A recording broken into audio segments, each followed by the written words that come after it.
कार्यक्रम के प्रायोजक हैं श्री मदन भाई रेखाबेन हुमड़, रूपेन प्राची हुमड़, अनगवीर आर्शवीर हुमड़, रिक्ता विशाल सेठी, आरिका अर्जुन सेठी। तुम छोड़ दो, यदि नहीं छोड़ा तो मृत्यु छुड़ा लेगी। कौन कौन छुड़ा लेगी? कुछ नहीं कर पाओगे। खाली हाथ आए हो और खाली हाथ, इसलिए जब खाली ही जाना है तो छोड़ करके जाओ। कम से कम ये तो कहा जाएगा कि तुमने सब दान कर दिया, अपने हाथों से दे दिया। देखो, देने का आनंद खुद के हाथ से है। देने का आनंद खुद के हाथ से। दूसरों के हाथ से दिलवाओ तो मजा थोड़ी आता है। जो हम खुद अपने हाथ से देते हैं, जो सुकून मिलता है अद्भुत होता है। वो अद्भुत ही। खुद भूखे रह करके हमने दूसरों को खिलाना सीखा है। हम उस संस्कृति के लोग, हमें देने में आनंद आता है। कोई हमसे लेता है और हम उसे थोड़ा नहीं, पूरा भी दे देते। विचार करने जैसे हमारी इस धरती पर तो कर्ण जैसे दानवीर हुए,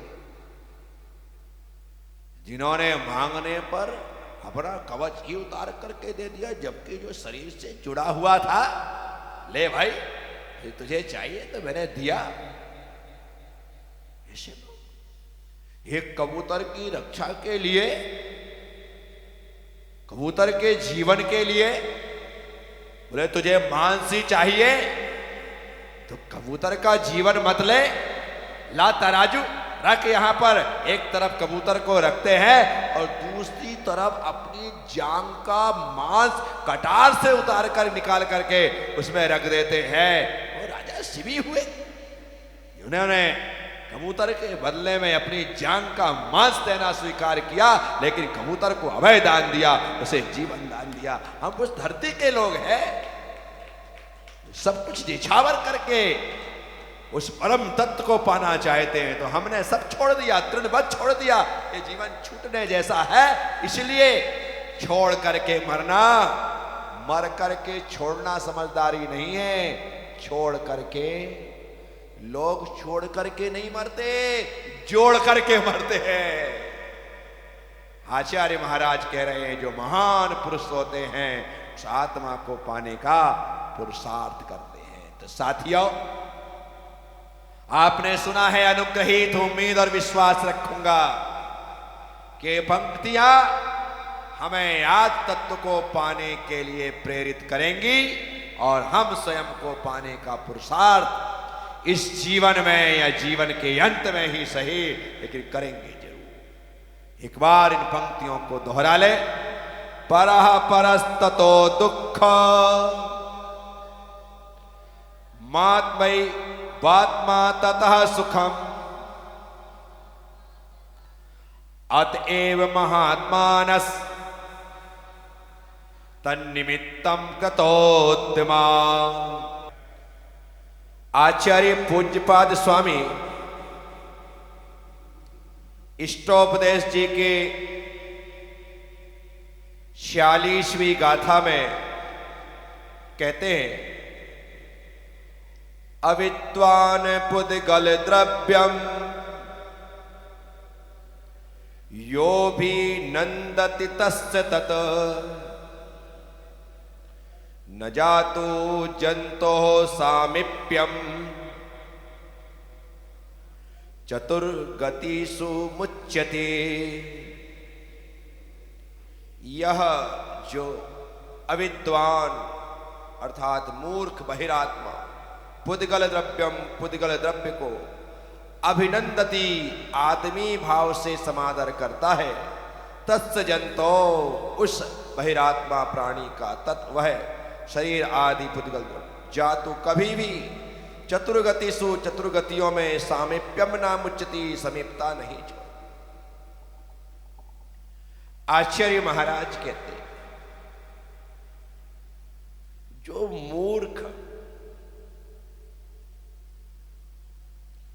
जो बहिरात्मा पुद्गल द्रव्यों का समादर करता है, अर्थात पर पदार्थों का समादर करता है, जो पदार्थ, जो तत्व, जो द्रव्य संसार में परिभ्रमण कराने वाले हैं, भटकाने वाले, उनको छोड़ता नहीं है, उनमें ही लगा है, उनमें ही उलझा है। सुबह से शाम तक हम शरीर की ही सेवा चाकरी में लगे रहते हैं।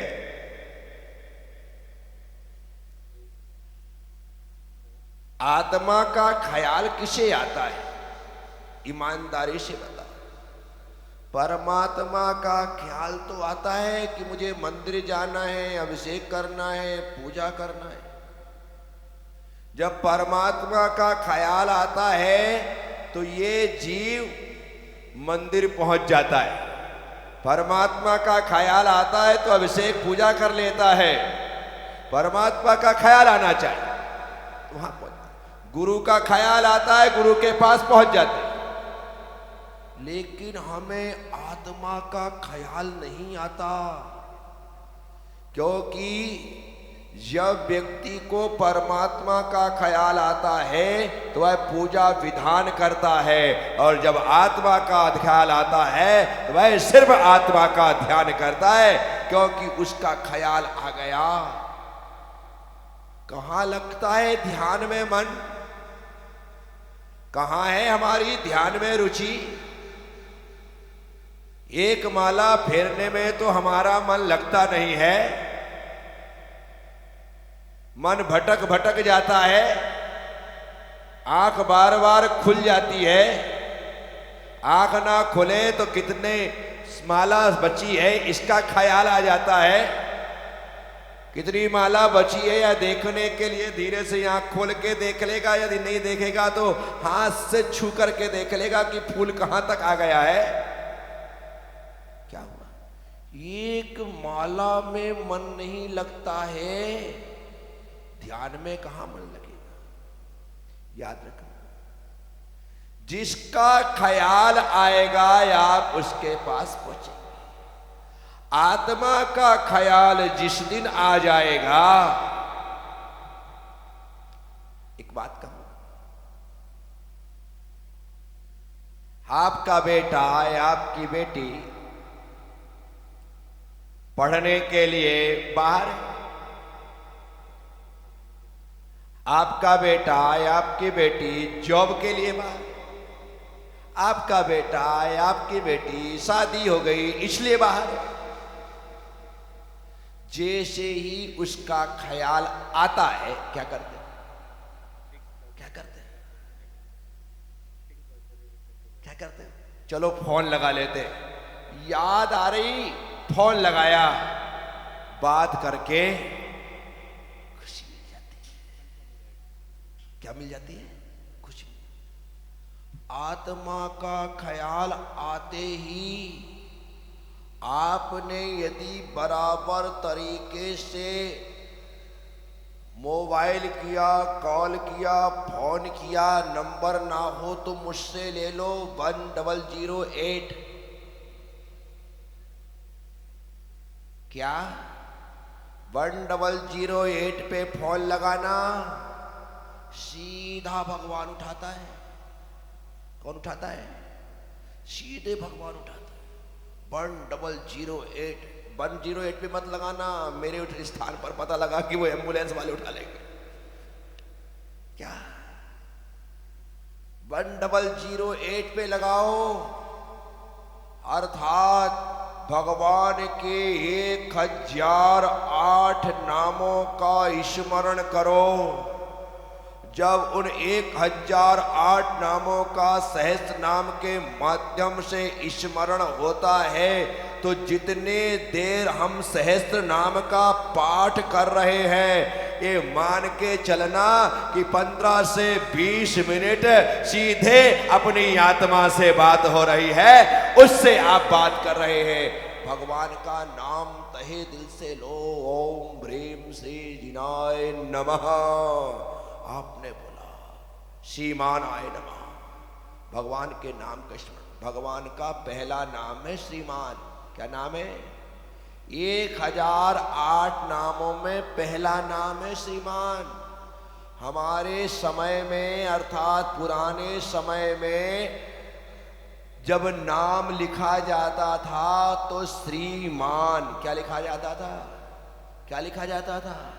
उसके बाद अपने पिताजी का नाम लिखा जाता था। क्या लिखा जाता था? उसके बाद खुद का नाम आता था। क्या आता था?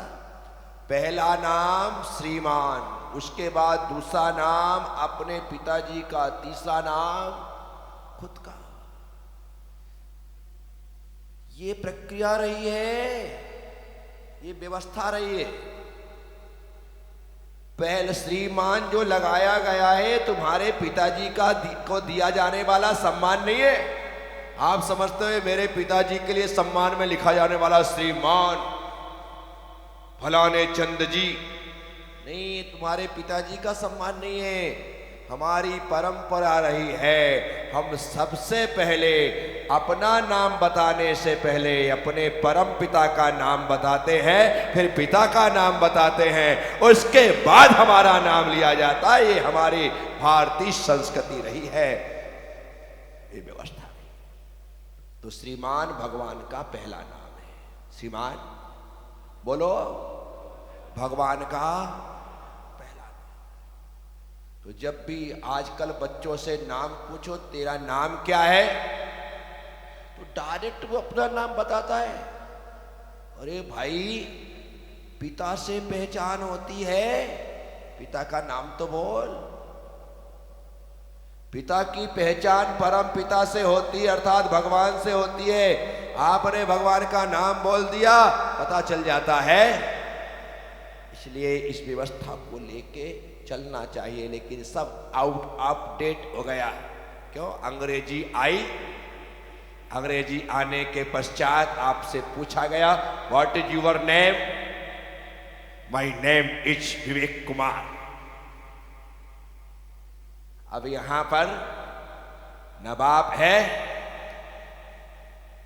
न पाप को समाप्त करने वाला वह परम पिता परमात्मा है। हम कितने अदब से बोलते थे। एक समय में हमसे पूछा जाता था, स्कूल में सिखाया जाता था कि आपका नाम क्या है, तो हम कहते थे श्रीमान वीरचंद जी विवेक कुमार जी जैन। क्या बोलते थे? श्रीमान वीरचंद जी विवेक कुमार जी जैन, ऐसा बड़े उससे बोलते थे। तो ये व्यवस्थाएं, ये बोलचाल, ये आदर्श, ये संस्कृति, ये सभ्यता, ये संस्कार सब चकनाचूर हो गए। डायरेक्ट लोग अपनाना। हद तो तब हो जाती है जब आदमी अपना ओरिजिनल नाम न बता के निकनेम ही बोल देता। तेरा नाम क्या? गोलू। तेरा नाम क्या? पप्पू। अरे सही नाम बोलो भैया भाई। ऐसे नाम भी बोल देते लोग, बड़े होने के बाद सीधा वही नाम बोलते। नहीं, व्यवस्था है। तो भगवान के 1008 नामों का उच्चारण करो। मैं आप सबसे कहता हूं, परसों से दशहरा तक 10 दिन रोज सहस्त्र नाम का पाठ करना। क्या? सहस्त्र नाम के पाठ की पहली पंक्ति में लिखा है सहस्त्रम पाप शांतये। ये सहस्त्र नाम स्तोत्र जो है ये 1000 पाप का को नष्ट एक क्षण में करता है। इसलिए अपने पापों के क्षय के लिए सहस्त्रम पाप शांतये उसका जाप, उसका पाठ होना चाहिए। साथियों, तो भगवान से बात करो। जिसका ख्याल आता है उससे बात हो जाती है। भगवान से बात करने का तरीका, अपनी आत्मा से बात करने का तरीका यही है। आंख मूंद करके यदि हम बैठ रहे हैं और 1008 नाम हमें याद नहीं है, तो 1008 नाम जिनके हैं वो नमो अरियंताणम, नमो सिद्धाणम, नमो आर्याणम, नमो वज्झायाणम नमो लोए सभ्य साहुणम। इन पंच परमेष्टि का आंख मूंद करके ध्यान करना, आत्मा से बात करना है। इसलिए यह प्रक्रिया जारी रहना चाहिए। तुम्हें ख्याल ही नहीं आता है। मैं आपसे कहता हूं, जिसका ख्याल आता है उससे बात होती है और 2 मिनट बात हो जाती है, बड़ा अच्छा लगता है। कोई दिन भर बात थोड़ी करता है। यदि आप अपने बच्चों से दिन भर बात करने लग जाओ तो बच्चे कहेंगे मम्मी मुझे दूसरे काम भी है, पढ़ाई लिखाई करना है, जॉब करना है, आप क्या कर रही हो, फोन रखो। थोड़ी ज्यादा बोलने लग जाओ ना तो बच्चा क्या बोलता है, मम्मी थोड़ी देर में बाद में बात करता हूं। इसका मतलब है अब वो थक गया तुमको सुन सुन कर। ऐसा बच्चा बोले कि बाद में बात करता हूं, उससे पहले ही ठीक है बेटा तेरे पापा आ गए हैं, मैं बाद में बात करती हूं। तुम बोलना तो मजा है, बच्चा बोल करके रखवाए तो क्या रही इज्जत। समझ रहे? समझ।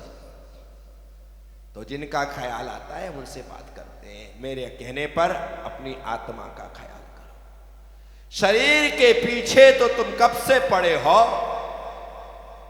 शरीर का ख्याल तो तुम कब से रख रहे हो, पर इस बेईमान ने तुम्हारा कितना साथ दिया बताओ। आए दिनों बीमार हो जाता है, आए दिनों तकलीफ देता है, फिर भी तुम उसी के पीछे पड़े। इसका ख्याल रखना चाहिए, पर उतना ही जितना नौकर का ख्याल रखा जाता है। कितना? नौकर घर में जरूरी है, नौकर दुकान में जरूरी है, नौकर फैक्ट्री में जरूरी है, उसका ख्याल रखना चाहिए, लेकिन उतना ही जितना नौकर का ख्याल रखा जाता है। बस दिन में एक बार चाय के लिए पूछ लिया, बहुत है, पर्याप्त है। तुमने कुछ मंगाया, कुछ खाया, कुछ बच गया, तुम खाएगा दे दो, बहुत बच गया तो है ना, ये ध्यान रखना। स्पेशल ऑर्डर देकर के उसके लिए जलेबी पोहे मत मंगवा लेना, नहीं तो तुम्हारे नाक में दम कर देगा, मालिक हो जाए। इस कार्यक्रम के प्रायोजक हैं श्री मदन भाई रेखाबेन हुमड़, रूपेन प्राची हुमड़, अनगवीर आर्शवीर हुमड़, रिक्ता विशाल सेठी, आरिका अर्जुन सेठी।